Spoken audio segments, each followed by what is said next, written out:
Hello everyone, my name is ChibiJo, and I'm here with another Elder Scrolls readings. Today we're reading King Edward, Book 2, by Anonymous. Edward woke to a red sky. The sun was just peeking over the western mountains. They were nearing a glittering tower, fire flashing from every facet. The dragon veered to fly nearer and shot a long blast of flame. A light flashed several times at the tower's top as they dropped suddenly. Edward's stomach felt very peculiar. He sighed and stirred and felt Merlin shift so that his right arm now held Edward. He stretched and yawned. Not much longer now. It's several days by horse from the Crystal Tower to Firsthold, but I judge that Akatosh will have us there within the hour. We're not stopping at the tower? Eric, do not use that name so lightly, not even to me. The Archmagister will not return for days yet. Unicorns are brothers to the wind and travel as fast, even burdened. But not as fast as dragons fly. You see the elven homeland at dawn from the back of a dragon. Count yourself fortunate among men. Edward's gaze roamed the deep green woods and rugged hills. There was no sign of habitation. It's lovely, he said politely, but not so beautiful as High Rock, he added out of loyalty and truth. Are there no towns or villages or farms?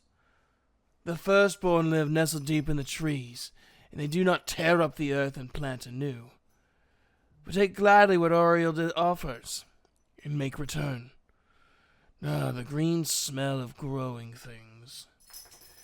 Indeed, the air was as heady as the wine Edward used to sip from his father's cup before. I'm hungry. I expect so. A bit of shifting, Merlin's left hand produced a small leaf-wrapped package. The dusky hand was large and strong, and looked neither human nor animal. Edward stared at it with revulsion, then took the package gingerly, so as not to touch the hand. He felt Merlin stiffen, and the hand that held Edward relaxed its grasp a bit. Edward felt ashamed of his reaction. It was neither kind nor wise to give offense in the circumstances. Merlin could quite easily drop him overboard. I need to bathe, but so do you, he said stiffly. Merlin was deliberately misinterpreting the reaction. Edward knew. Yeah, I'm very dirty. Edward bit into the cake, which proved much better than it looked. My lady mothers used to see me... My lady mothers used to... Bethesda back in the early 90s. Who did your spell check? No. We're stopping the music. Stop the... Strings. Stop. Who did your spell check? What did you drink?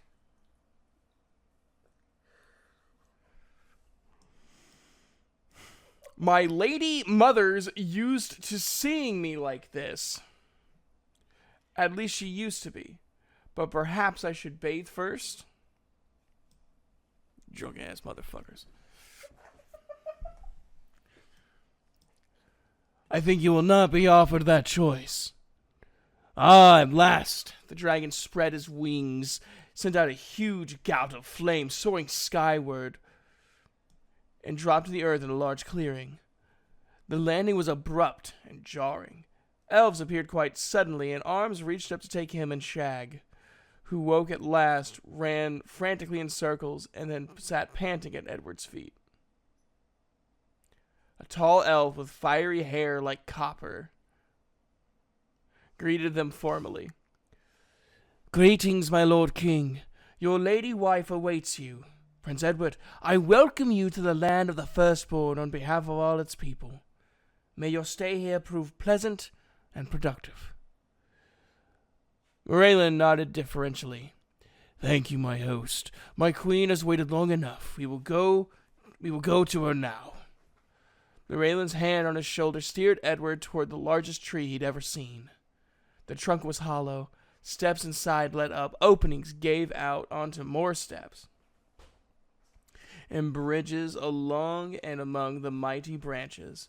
They proceeded along these until they reached a large canopied platform, furnished with seats and chests as if it were a room.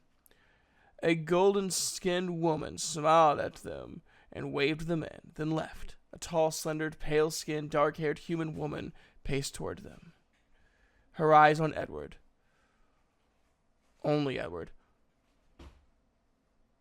"Why did you leave us?" The cry came from deep inside, ringing through him. It stopped her several paces from him. Now her eyes lifted to Merlin, who said in a harsher tone than Edward had yet heard from him, "Thou wilt address thy mother with respect, cub." A glancing blow made his eyes water. Alara crossed quickly to Merlin and placed her hands on his chest. "Greeting, my husband. All praise to Notorgo for bringing you and my son safely to me. Thank also the Lord of Dragons and the bandit, who could not have lifted the boy more neatly than himself. The Archmagister had somewhat to do with it as well." Merlin's dusky hand came up to hold her bare arms lightly and tenderly. He laughed, looking both relaxed and happy, but the hands against his chest formed a barrier as much as a caress. "I am blessed indeed, but it has been long since my son and I have spoken. We may find words more easily if we seek them alone together." Merlin's smile vanished instantly. "Are words then a thing which two can find more easily than three? Well, perhaps at times, wife." He turned on his heel and left. The bridge swung and creaked, but his feet made no sound at all. Alara watched after him, but he did not look back. Edward felt again the curious mix of satisfaction and regret that came with giving pain to his enemy. "Edward, my son, come and sit by me." Edward stood where he was. "Madam Mother, I have waited many years and traveled many leagues to have an answer. I will wait no longer nor go one step further." "What have you been told?" "That you were most treacherously kidnapped by night with the aid of magic, while my father slept, trusting in the honor of his guest." "Your father told you that, and Merlin said that you came full willing. I would hear what you say. Would you hear why I left your father, or why I did not take you with me, having chosen to go?" Edward paused, thinking. "Madam, I would hear the truth, therefore I must give the truth. I would hear why you left me behind. The other I think I know, as much as I can or would know, unless you wish to tell me more or other." "The truth. Truth is not a single existing thing apart from those who apprehend it. But I will tell you my truth, and then perhaps then you may arrive at yours." Alara walked back to a softly pillowed chair and composed herself. Nearby, a small ruby-colored bird settled on a branch and trilled an accompaniment to her soft voice. "My parents arranged my marriage as is the custom of our homeland. I did not love Corsair, but in the beginning I respected him and tried to be a good wife. He did not care for me, nor did he take care. And so he lost my respect, and I died a little each day, withering like an untended plant. I was happy only with you, but Corsair thought I was making you too soft. Womanish, he said. And so after your third birthday, I was allowed to spend only an hour each day with you. I listened to your cries and sat weeping without heart for anything. Finally, you ceased crying and asking for me, and my heart was left empty. I formed the habit of walking and riding much of the time, alone save for a guard or two. Then Merlin came. He wanted to mine for ebony in the Rothgarian mountains. The land he wanted to use was part of my dowry. He was willing to train our people in the arts of its use, and even to give them weapons of dark elf making. In return, our people were to aid him in keeping the goblins away, and allow him to form a colony of his people in High Rock. Corsair had no use for the land, and he wanted the weapons very much indeed. There are none better, so he favored the proposal. There were many details to be discussed and arranged, and it fell to me to conduct these negotiations. Corsair despises dark elves, and he was jealous of Merlin, who was already famed as the finest fighter in all the Tamriel. But Moralen is more than a skilled fighter. He's well-read and interested in everything under the sun. He sang and played as if taught by Geoffrey and Jim Say himself. He was a companion such as I'd only dreamed of, that, and no more, I swear. We both loved to be outside, so our discussions took place while riding and walking, but always accompanied by his men and courtiers. When all was arranged, Corsair gave a great feast to celebrate the treaty. All of High Rock nobility came, and many from other provinces. At the end, Corsair was deep in his cups and let fall an insult that could only be washed out in blood. I had long since retired with the other ladies, so I know not what it was. But I'd heard enough in private to know that Corsair had a store of such to choose from. Moralen gave the challenge and gave Corsair until noon that he might recover such wits as he had. Then Moralen came to me alone in my chamber and told me what had befallen. "Milady, I think he will choose your brother as his champion. In any case, there will be a river of blood between us that may not be crossed in this life, or any other. I can live without your love, but I would not have your enmity."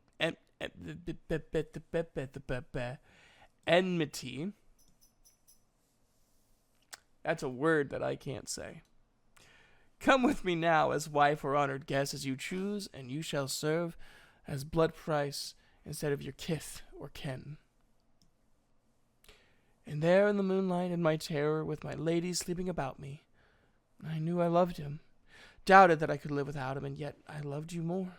"My son," I whispered, "I can't." "Milady, you must choose. I am sorry.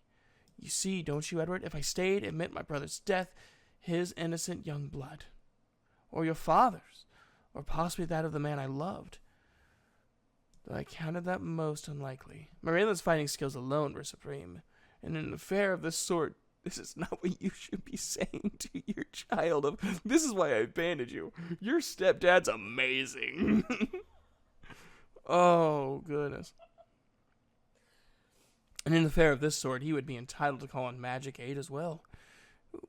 We could take him with us." But Moralen shook his head sadly. "That I will not do. It would go against my honor to part father and son. Leaving love alone, I am trained to duty," Alara said proudly. "Should I have robbed you of your father or your loving uncle? And I thought it likely that Corsair, should he survive, would somehow blame me for the affair and use it as an excuse to put me away. I thought that Corsair would be pleased to have me gone. I knew he wanted the weapons very much. I could trade them for a time with you, I thought." All this passed through my mind when Moralen stood waiting, not looking at me. "Lady Mara, help me choose wisely, I pray. Do you truly want me as wife? I could bring you nothing but trouble." "Alara, I would have you to wife, and I would want nothing but yourself." He shed his cloak and wrapped around my body, pulling the bedclothes away. "Moralen, wait, is this right? What do I do?" "You do not tell your kid this." "So I fucked someone else that wasn't your father." Jesus fucking Christ. Daggerfall Bethesda had no chill.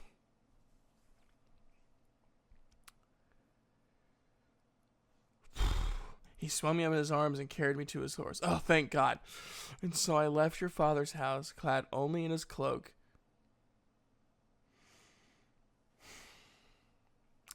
and riding before him." Why did you have to remove the bedclothes? I'm sorry. I know I'm supposed to be professional and, read this all the way through. But, oh my God. So this man stripped... So this elf just stripped this woman, put his cloak over him, and said, "All right, now we're ready."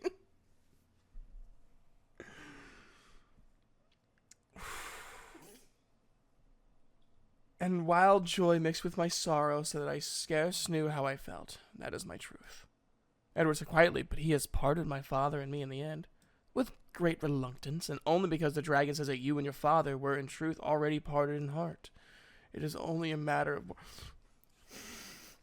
So because Dad's an asshole, now it's okay. When we found out that he was an abusive asshole also to the son, not just to the wife, then we'll care. Bunch of assholes. I was gonna censor this, but Since they're not censoring shit, I'm not. Which provided a measure of safety for you. Moralen insisted that you should freely consent to come. You are as free to return anytime you wish. Moralen would have just taken me if it was the Archmagister who insisted I must consent.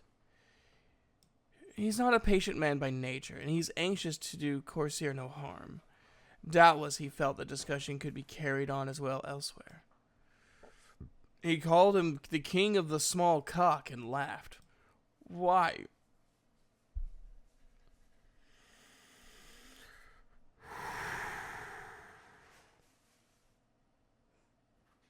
Are daggerfall cockerels smaller than ebonheart birds? Oh, you summer child. You sweet summer child. And what does it matter anyway? My father was very angry. I imagine so. I think he would have to like to fight. But it's true, he hates me. I knew that, but I didn't want to know. So I pretended not to. I don't suppose Moralen would do that. No. He'd lie, though. He thought about telling me he was my father. I could see it. And Lara threw back her head and laughed, her pretty, rippling laugh. He remembered it from long ago, and it should sent shivers down his back. It shouldn't send shivers. Okay. I think we should change Edward's name to Oedipus. He must have wanted to claim it very badly indeed if he let you see it. He's usually quicker than that, and he does not lie under oath or to hurt those he loves. He doesn't love me. He doesn't even like me. But I do, my dear son. You. Edward thought she was going to say he'd grown. Adults always remarked on his growth, even if he'd just seen them a week ago. Very strange, since he was small for his age. Instead, she said, "You're just as I thought you'd be," with deep material. This book is giving me a stroke. Maternal satisfaction. And he loves you. And he said he's no one's errand boy, yet you dismissed him as if he were. And Lara's face and neck burned a deep crimson. Nay, though I am reduced to serving man, it seems. Oh, that's Moralen. Nay, though I am reduced to serving man, it seems. Moralen had entered silently, bearing a huge tray piled high with food. Give me a stool, boy. You can play page if I can play server. You must be famished, and I thought I'd best return before my wife gets round to the rest of my faults. Could take her most of the day listing them. He'd shed the mail and bathe and dress in fresh black jerkin and hose with a silvery sash tied around his narrow waist. But the black sword still swung by his side. Mara, help us. You've enough food for a small army, and I've broken my fast. Alara's small hand reached for the elf's arm, sliding it down caressingly, and then clasped his hand and squeezed it, lifting it to her still hot cheek, brushing it with her lips. This is... Edward looked away quickly. I would too, discomforted by the sight of his dusky sin against her fairness. This kid's having all sorts of awakenings today. Just yesterday he was sitting under a tree, and now he's learning all sorts of things about himself. He's gonna find himself a nice dark elf woman. Now, anyways, this is for me and a bit for the boy, but pray join us, my dear. You've grown thin, pining for me, no doubt. He wrapped a lock of her dark curly hair around a finger and tugged at it, grinning, then fell on the food like a starving wolf, attacking it with small silvery weapons instead of eating with his fingers as humans did. What the fuck's wrong with that? The food was wonderful. Edward ate until he could eat no more. Eavesdropping, he murmured thoughtfully. He'd been mulling over a list of Moralen's faults while he ate, and realized too late he spoke out loud. By Zenithar, boy, if you humans will shout your privy conversations all over the tree, do you expect me to shut my ears with wool? That's fair. He tapped one of his large pointed ears. Edward hurriedly tried to remember what he'd said. Lying. Oh dear, maybe he hadn't heard. So I'm a liar, am I, boy? Virgil, help him, Edward. Oh, that's not a quote. You forgot a quotation mark. So I thought that was still Moraylin. Bethesda. Todd. Does this just work, Todd? Does it just work like Fallout 76, Todd? I think not. There's a lot of commentary this episode. So if you guys don't like commentary, I apologize. But my lord. I apologize for the laughter. Edward felt he was drowning. Could the elf read minds?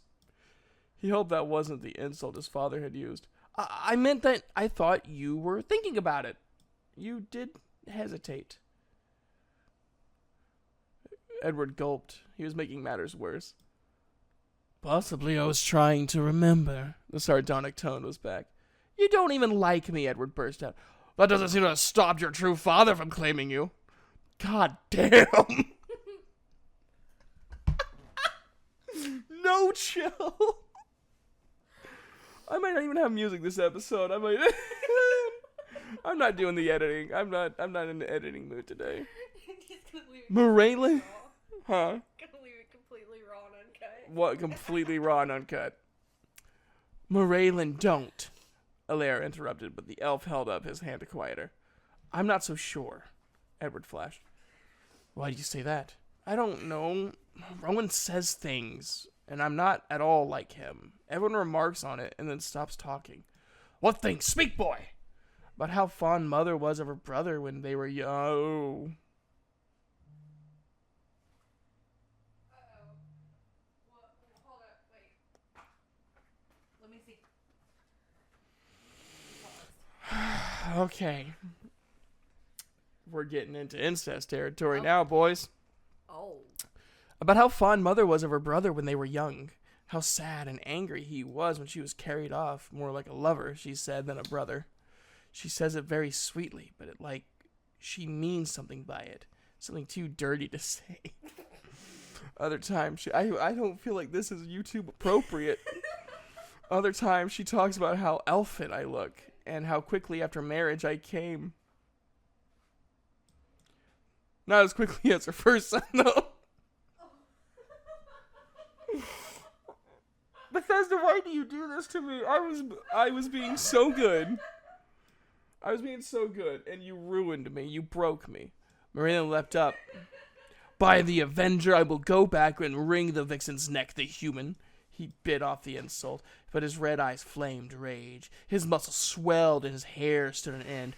You do not look half elven. I never met your mother until 4 years after your conception. Rowan, it seems, cannot decide which lie she wishes to use. But incest? May Kel strike her down if I may not. The tall elf paced furiously by the room, lithe as a Khajiit, hand fondling his sword hilt. I bet. The platform swayed and dipped.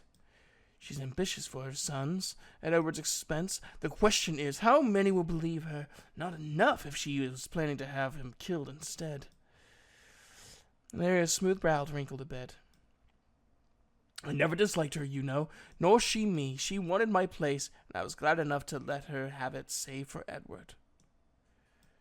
You want me to be king, so I'll let you have the Ebon mines. Edward had just worked out the puzzle. Oh, devil, take the Ebon, which he probably will. I have a better chance of getting cooperation from Rowan's boys once your father's dead. They'd have reason for gratitude, and the bargain's a good one. Although the chances they could keep a civil tongue long enough to sign a contract seem poor, given their parentage. Then why? You don't even like me. Mara, help me. Liking a person is a human concept. One day they like you, the next day they don't. On Tyrdes, they're back to liking you again. My own wife does this to me, but claims to love me even when she doesn't like me. Even, of course, on the days when she doesn't do either and talks about joining the Royal Order of Rihanna. Unfortunately, that only happens once a year or so. I go hunting until she comes to her senses. You exaggerate. That only happened once, and, well, you know it. I remember enjoying that recovery period. Maybe it should happen more often. They grinned at each other. But why do you want me to be king? Edward persisted. I told you. It's Akatosh's notion and the Archmagister's. I just came along for the ride. Ask them. I shall ask the Archmagister when I see him. An excellent plan. You'll spend a few weeks at the tower before heading north with us. Only that? Does the prospect of spending the winter with your mother and me displease you so much? No, sir. But I agreed to go with Eric, not you. The words hung unsaid between them. You will, in time. A few weeks there now will fit you to begin your training in magic. I can teach you spells, but you need hardening. I bet. Your body must catch up to your mind. It is the Archmagister's will. Fighting magic? I'm going to learn other things, how to call beasts, how to heal and float. We all float down here. This book has broken me. You'll learn that, I doubt not. And did you think a fighter can't heal? It's the first spell you learn. But a king must know how to fight. I'm not good at it. Dragon's teeth, boy! You're exactly what you must learn! I understand his anger. If I cannot, you've courage and a clear head and the potential to learn magic. That's more than most people ever have. I can teach you the rest. Edward's head whirled with the unaccustomed praise. I do? I have? You can? Did you think any of your father's full court would stand naked before a dragon, a unicorn, the Archmagister, and the champion of Tamriel and demand justice of them? Justice! Faced with such, they might have managed to beg for mercy if they could speak at all, which is doubtful. I did that? Oh shit, I did, didn't I? Edward was astonished. He wanted to add that he hadn't known, hadn't thought about it. Aye, you did. And it's a deed that shall be sung from here to Morrowind. I'll compose the ballad myself as soon as I have a nap. I don't sleep as sound as some on dragons' backs. You enchanted me and Shag to sleep, and the rest of the castle with the help of my friends. Oh. Can you levitate? Will you show me? Not so fast. I kept a holding spell on us all night to keep us on the dragon's back. Until I'm rested, I couldn't light a candle with the aid of a match. Oh, well, I'd still rather be like the Archmagister than be a fighter. Ha! It'll be news to the Archmagister that he cannot fight. I hope he'll find time to show you how to wield a staff. No better weapon for early training, and no better trainer. Now, of the four you saw before you, which you would say could best the others? Edward thought carefully for several minutes. Sir, my judgment is poor indeed, but if you would still have my answer, it would seem that the one who claims the title champion of Tamriel must be the best. Yet must not the Archmagister be your master in magic and trained to arms as well? It seems.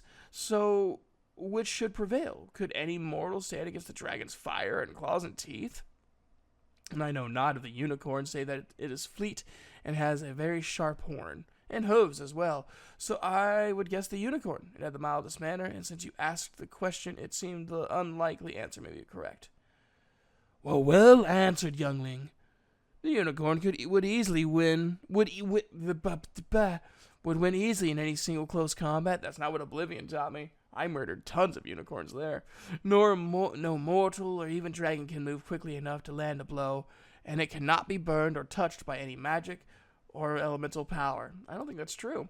Its hooves are deadly, and a single touch of its horn will kill any enemy.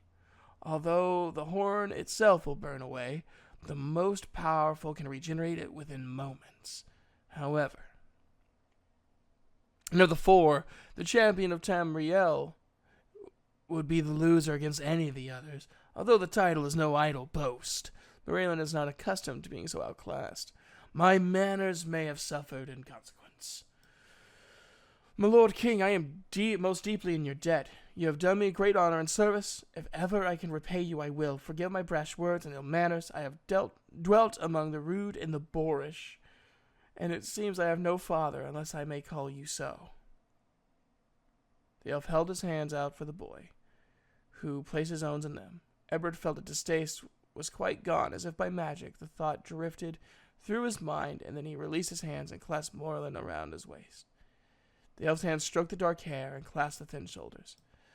I thank you, my wife. After only 5 years of marriage, you have presented me with a fine son, 9 years of age. Remarkable.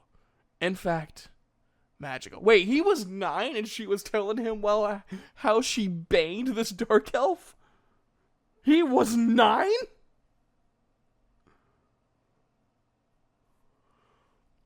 Oh, why is there an ad with a dude who looks like he's doing a Mick Foley cosplay?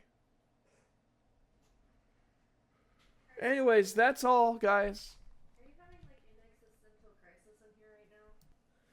Have an awesome day and a good night. I'm not editing this. You guys can enjoy the fall into insanity that I had to go through.